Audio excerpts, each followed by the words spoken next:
revisão, legislação especial da Maria da Penha, que é a Lei 11.340 de 2006.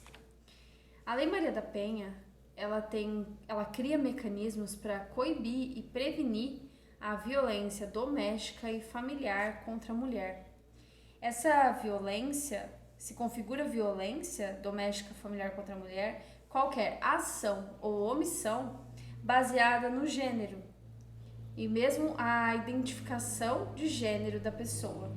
Não está na lei, mas tem esse entendimento. Que lhe cause morte, sofrimento físico, sexual ou psicológico e dano moral ou patrimonial a essa vítima. No âmbito da unidade doméstica, qualquer espaço de convívio permanente, com ou sem vínculo familiar, mesmo as pessoas que esporadicamente são agregadas. No âmbito da família, qualquer comunidade formada por pessoas que se consideram aparentados, unidos por laços naturais de afinidade ou vontade expressa.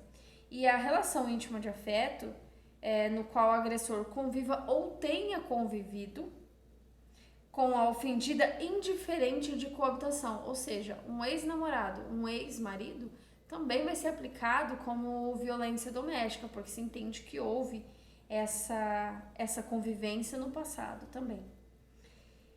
E essas relações não dependem de orientação sexual.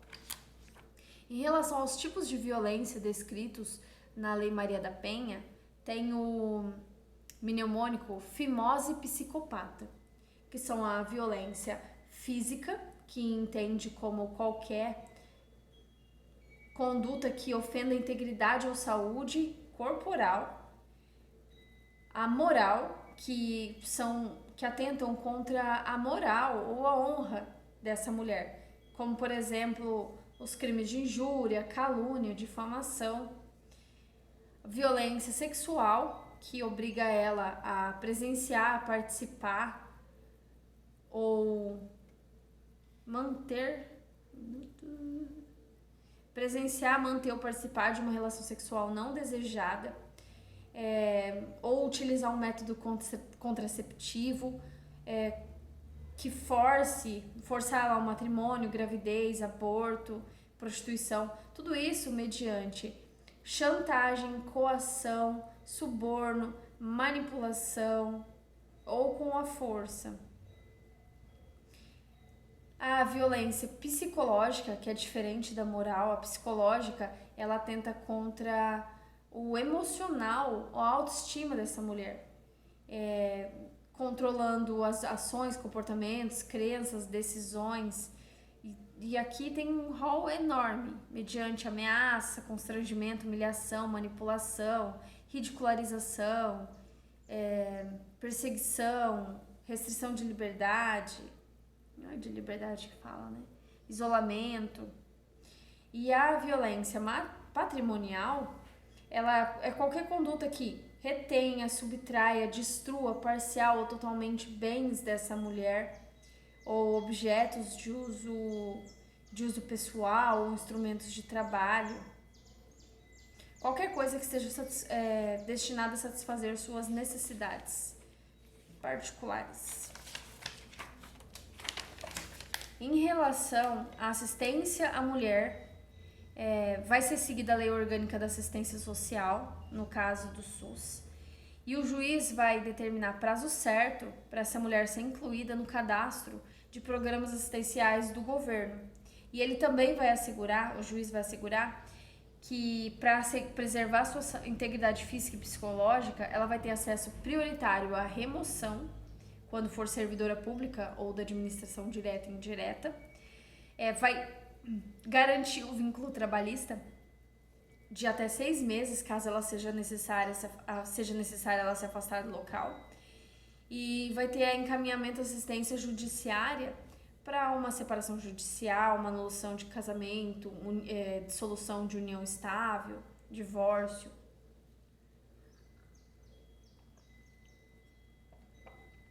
Esse agressor, ele vai ser obrigado a ressarcir todos os danos, inclusive, por exemplo, ao SUS, e também pagar os dispositivos de segurança que são usados no monitoramento das vítimas que estão amparadas pelas medidas protetivas.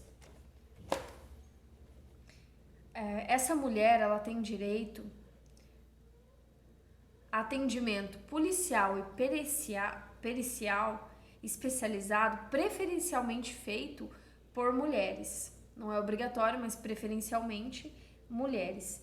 E em nenhuma hipótese essa mulher, familiar ou testemunhas terão contato direto com o investigado ou suspeito ou pessoas a eles ligadas. Agora, na questão da autoridade policial.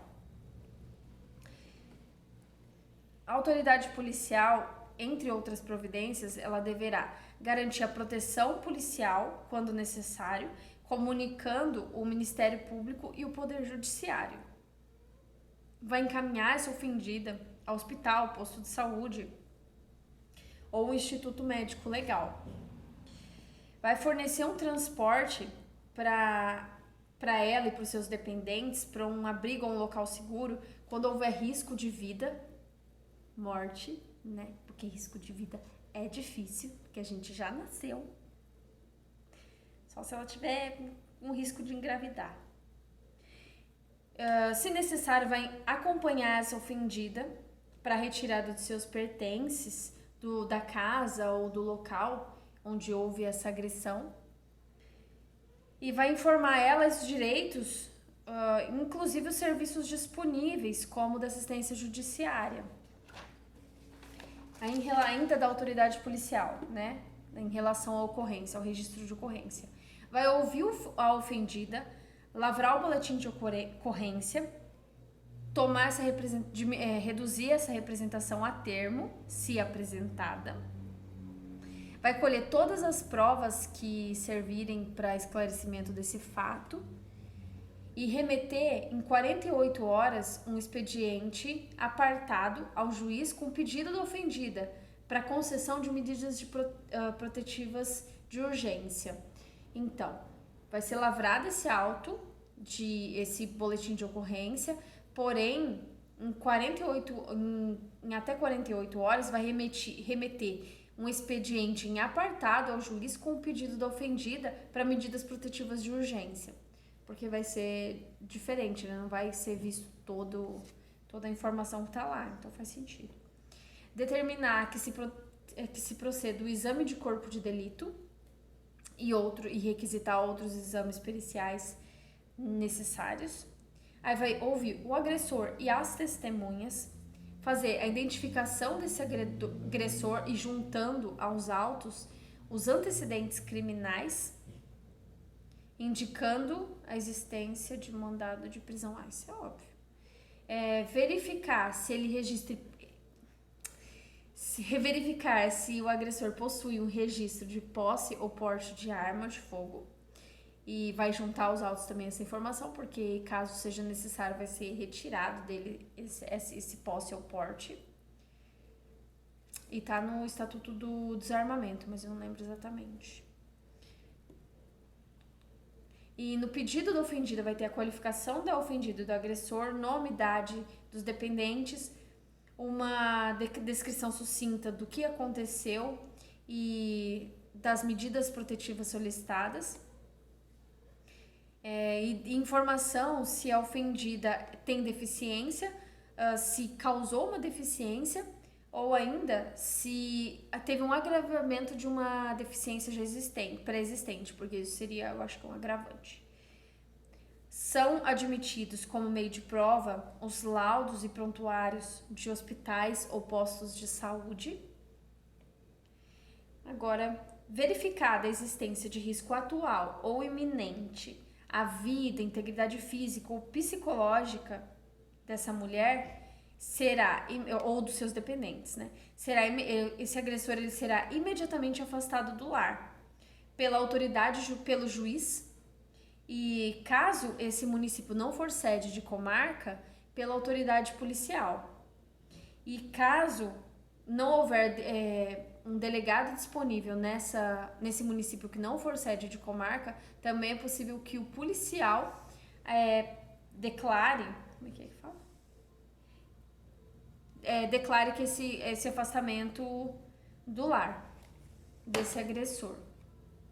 E o juiz, obviamente, nesses dois casos, ele deve ser comunicado em 24 horas.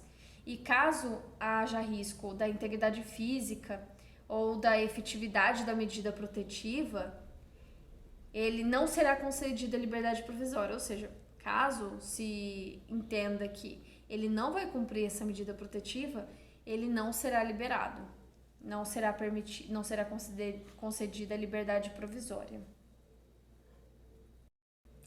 Em relação aos procedimentos,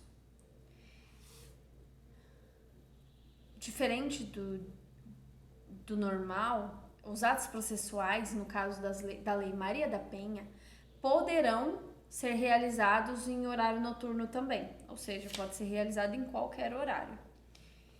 Em relação à renúncia, nas ações condicionadas à representação, essa ofendida, ela pode renunciar à representação perante o juiz em uma audiência especificamente designada e antes do recebimento da denúncia e ouvido o Ministério Público. Ou seja, nas ações públicas incondicionadas, ela não pode renunciar à representação. Porém, no caso das condicionadas à representação, é claro, né? Até porque não tem representação. Nas condicionadas à representação, ela pode, antes do recebimento da denúncia e ouvido o MP, fazer essa renúncia à representação. Porém, será perante o juiz. Ela não pode fazer isso na própria delegacia, terá uma audiência específica para isso. E ela, perante o juiz, ela reafirmará que ela deseja renunciar a essa representação. E é vedado, no caso da Lei Maria da Penha, a substituição por pena de cesta básica de outra prestação pecuniária ou a substituição de pena que implique o pagamento somente de multa. E recebido o pedido da ofendida, cabe ao juiz, no prazo de 48 horas, decidir sobre as medidas protetivas de urgência. Como, por exemplo, encaminhar essa ofendida ao órgão de assistência judiciária, comunicar ao MP para adoção das medidas cabíveis, aqui tal, determinar a apreensão imediata da arma de fogo sob posse desse agressor. Achei. E as medidas protetivas, elas podem ser concedidas pelo juiz a requerimento do MP ou a pedido da ofendida. As medidas protetivas de urgência. Em qualquer fase do inquérito policial ou da instrução criminal, cabe prisão preventiva a requerimento do MP ou representação da autoridade policial. Essa ofendida, ela deve sempre ser notificada de atos processuais, especialmente, por exemplo, se ele foi preso ou foi solto, porque isso vai determinar até as atitudes dessa ofendida, que ela pode, por exemplo, se resguardar ou poder retomar sua vida normal. O juiz pode aplicar de imediato ao agressor, em conjunto ou separadamente, as seguintes medidas: suspensão da posse ou restrição do porte de armas, com comunicação ao órgão competente, afastamento do lar, local de convivência, proibição de algumas condutas como a aproximação da ofendida, fixando um limite mínimo de distância, proibição do contato com a ofendida por qualquer meio de comunicação, não vale ligar, não vale mandar mensagem, não vale nada. Instagram, nada. Proibição de frequentar determinados locais, a fim de preservar a integridade física e psicológica da ofendida. Restrição ou suspensão das visitas aos dependentes. Vai ser ouvida uma equipe multidisciplinar ou de outro serviço similar. Vai ser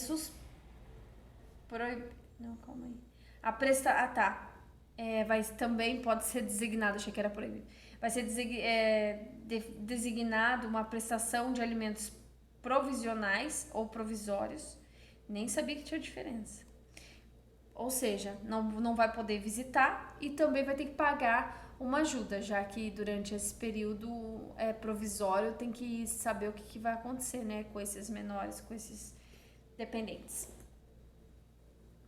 Ele pode ser obrigado a comparecer a programas de recuperação e reeducação e também um acompanhamento psicossocial desse agressor, seja por atendimento individual ou em grupo de apoio. E caso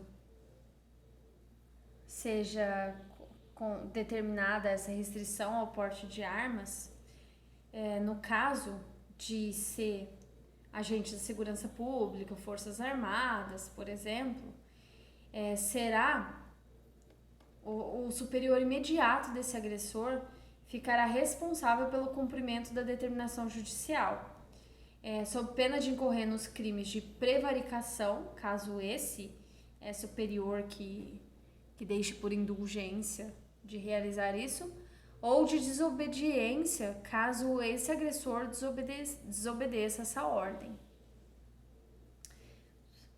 Em relação às medidas protetivas de urgência. Oficial de comentário. Bom, enfim, levar ela de volta para casa após o afastamento, determinar o afastamento do ofendido do lar, blá blá blá. Nossa, sem prejuízo dos direitos relativos aos bens, porque antigamente dava abandono de lar, não tem nada a ver. Matrícula dos dependentes em instituição de educação básica mais próxima ao seu domicílio ou transferência deles para essa instituição, independente da existência ou não de vagas.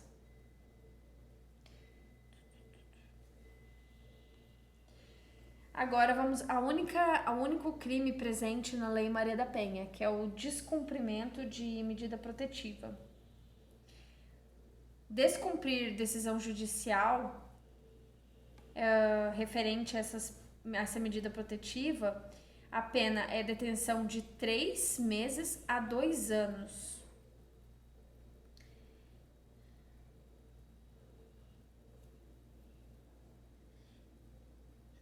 E E configuração do crime independe da competência civil ou criminal do juiz. Ou seja, não importa que juiz deferiu essas medidas. Cabe o cumprimento disso e não descaracteriza o crime. No caso de prisão em flagrante, apenas o juiz pode conceder fiança e não se aplica o GCRIM. Mesmo que for crimes, mesmo por exemplo nesse crime que a pena máxima é a de 2 anos, não se aplica o GCRIM.